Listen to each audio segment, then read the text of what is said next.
Эмне үчүн байкуштар таксисттер бар, тиричилигин кылып аткандар бар. Кузовду бийиктетсе деле, багаж койсо деле уруксатты Бишкектен алат. Оштон эмес, Нарындан эмес, Баткенден эмес, сөзсүз Бишкекке келиш керек. Угушума караганда, бул жакка уруксат алганда келсе, карабай туруп эле печат коюп берет экен акчасын алып эле.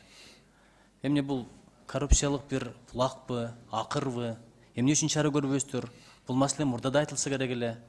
Анан багаж коюла турган болсо бир гана Кыргызстанда штраф экен. Кыргызстандан жасатып алып, Россияга жүк алып баратса, казактар да карабайт дейт, орустар да карабайт дейт. Кайра эле келип, өзүбүздүн Кыргызстаныбызда өзүбүздүн тиричилик кылып аткан мекендештерибизге катаал зулум мамиле болуп атат. Буга кандай жооп бересиз?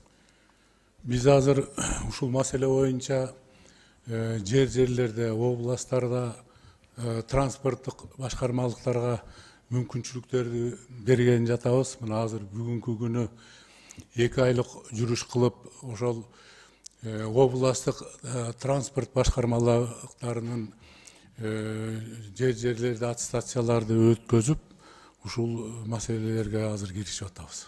Эми киришкениңиздерде канча убакыттын ичинде ушул маселе чечилип калат? Мисалы, ат башылык дале уруксатыла турган, тогуз тородо, лейлек деле уруксатыла турган.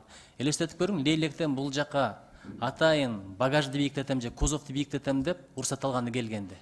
Биз буякта туруп алып, кол коюп отурабыз, кезекте тургузуп коюп. Алар үчүн бул кыргызда бир сөз бар го, чычканга өлүм, мышыкка оюн деп.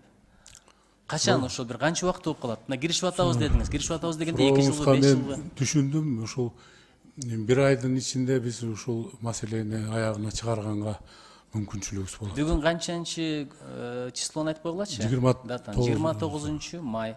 Кудай буйрса 29 июнь күнү дагы бир жол сурасак болот. Так каласыз. Чоң рахмат.